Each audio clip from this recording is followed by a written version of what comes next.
Today's book review is American Girls, Social Media and the Secret Lives of Teenagers by Nancy Jo Sales. This was a great book. I think this is something that I would recommend all educators read. It was just great and powerful and insightful and meaningful and probably directly relates to everything we do on a day-to-day basis. Nancy Jo Sales, she's a reporter, writer for Vanity Fair. She's worked with the New York, Harper's Bazaar. She's done a lot of in-depth feature reporting in which she spends a lot of time talking to a lot of different people and getting different views.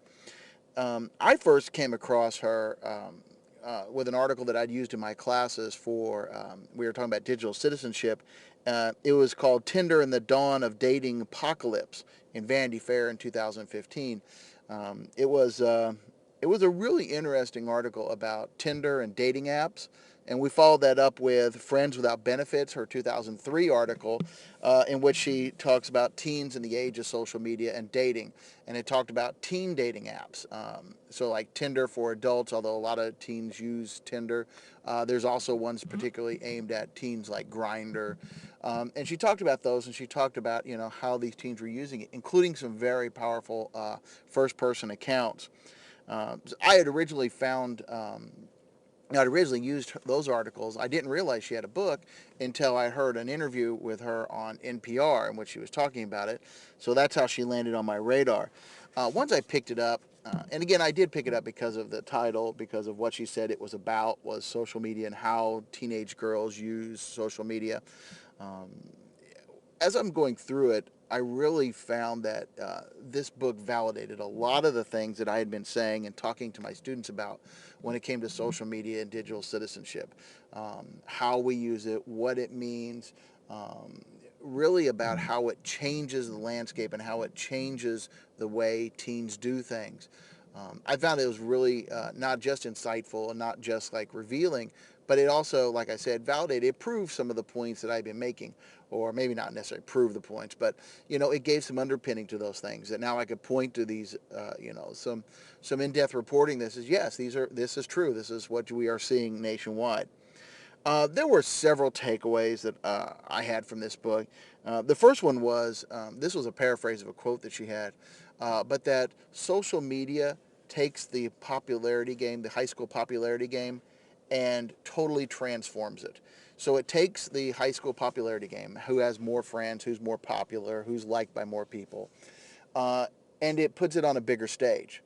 So now instead of just the people in your high school, you are measuring yourself against people in other high schools, local high schools in your area, just people in general your age, and then puts it on steroids. All right, it just makes that stage so much bigger, and it also quantifies it. It makes it measurable.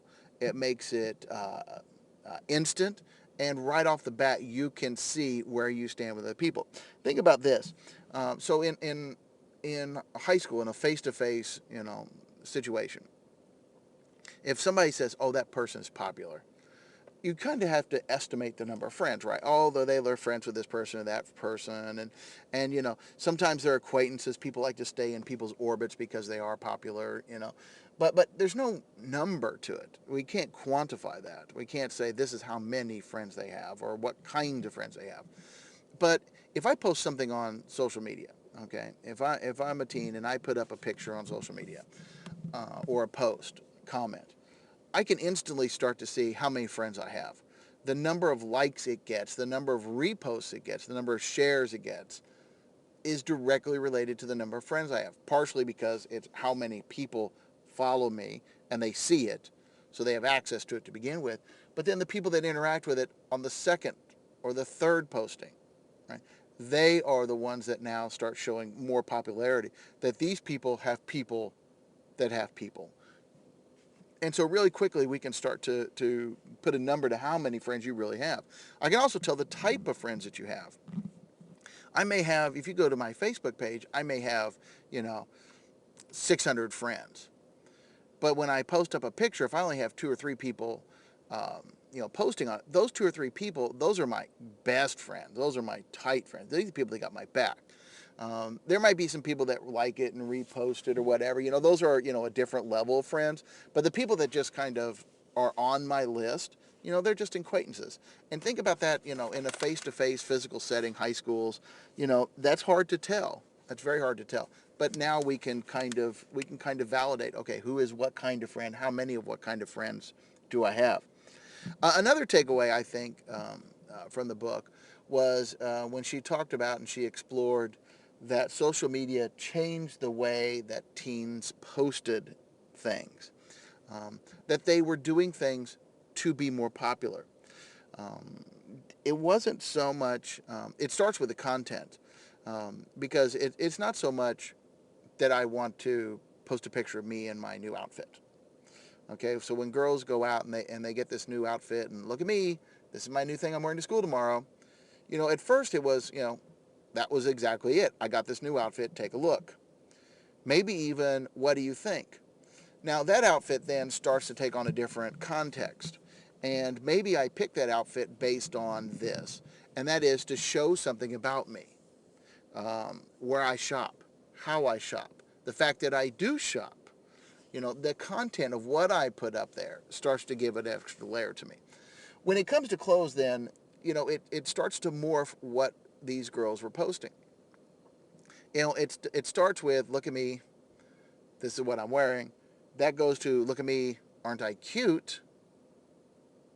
Look at me, aren't I attractive? And then that starts to morph into, look at me, I'm sexy. And this progression is so that I can get, or these girls can get more likes, more popularity. It's a game to accrue these points. And so the process starts to change that content of what gets posted. And so now girls go from this cute school outfit to a shirt that's a little tighter, a little lower cut, or maybe it's a crop top or something. That goes into an outfit that more revealing, to show that sexy side of them. Then that could naturally progress then to things, um, that are less appropriate for these teen girls to be posting. But again, it's in order to get those likes, those clicks.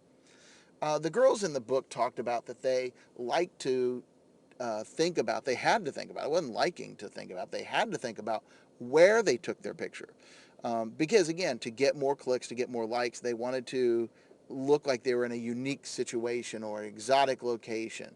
The sun was setting over their shoulder, or, it wasn't just enough to, the traditional cliche bathroom mirror selfie. It was that these girls started going places and they wanted to be seen in location and in front of places and in settings or whatever. That it wasn't just what they were doing, it was where they were doing. And the girls talked about posting things at particular times so they knew that people would see it and have a better chance to interact with it. If you posted something during the middle of class, you may not have all your friends have access to that. But if you did it right before school or right before lunch when everybody would be, checking their phones and trying to get caught back up, that these girls were talking about, they would find times when they knew they would get better interaction. Um, the book took a really serious turn, when the girls that Nancy Jo Sales talked about how social media changed the expectations, that their expectations of what they were to do, how they were to do it, had been changing. So one of the points in the book was that social media changed the dating pool. That no longer were you limited to, that these girls were limited to the guys in their school or their local kind of, where they were hanging out, but that they started to have access to more and more boys. In, converse there, in converse, boys had access to more girls as well, right? That guys had a much larger dating pool. And all of a sudden then, guys could start to demand more from girls. They could expect more. They could demand more. They could want more. And because then the dating pool got so much bigger, the girls then started to feel like they had to act a certain way to be noticed. And so that, like I said earlier, that kind of change in content, that race to sexy, so to speak, boys were much more willing to ask for nudes or provocative content, or just to say, hey, this is all I want from you. because they knew they had many, many more people to pick from, and girls, because they knew that, they had to live up to those expectations. A lot of the girls said that they felt that pressure to keep up, so to speak. I loved this book. I thought it was great. Like I said, insightful, meaningful. It had a lot of great reporting. She talked to hundreds of girls across the nation and from all kinds of different backgrounds and statuses and ethnicities and ages. I mean, I think Nancy O did a great job. She got a great cross section, and it was very revealing on a lot of different levels. There were a couple drawbacks for me, though. It was a couple drawbacks, and I think I think it was, part of it was my expectation, but there was a lot of talk about feminism in the book, and I'm not saying that that was feminism was a drawback for me, but the book was trying to show more than just the social media, and because I picked it up because social media and digital citizenship are kind of my passion areas, and I do some work with that, and I appreciate those things, and I picked that book up because of it. She talked a lot about feminism and about empowering women and women, understanding, the dangers inherent with this.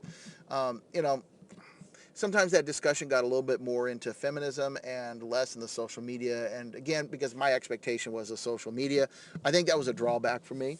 Another drawback I had was that uh, she talked a lot about internet porn. And um, maybe it's just because I'm a guy and I have a different, tolerance for internet porn, um, or different expectation maybe, and I'm older. This, I felt like it was her easy answer. Um, it wasn't so much that there was this discussion of internet porn, because I think that's important when it comes to social media and the changing landscape online. But it seemed to be like the convenient excuse.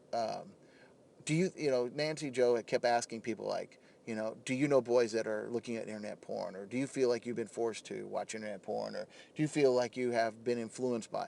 And I don't know, it felt like too easy of an answer that all these things that were going on, she kept going, well, do you think it was porn? And again, maybe it's because I'm a guy and I have a different, view on that, or a different take on that, a different experience with it. It was a little bit of a drawback for me, and not because it was internet porn, but just because I felt like she kind of relied on that as an easy answer for some of the things that were going on. Overall, I think this book was great. I think that educators should be reading it. People that deal with young girls should read it. I would not even be opposed to parents with daughters reading it. Although Nancy Joe did say in one of her interviews that it was not a case for taking phones away from young girls. It was to educate girls and to monitor, but not just to take away. That wasn't her purpose, and I would agree with that. But I think that this book it just had so much to offer. The drawbacks for me were minor. I think that as a source of information, it was great. But the drawbacks for me were more process wise. That took a little bit away, but overall, I put this on 4.5 shelf. I highly recommend it, and I think that those that read it will get a lot out of it.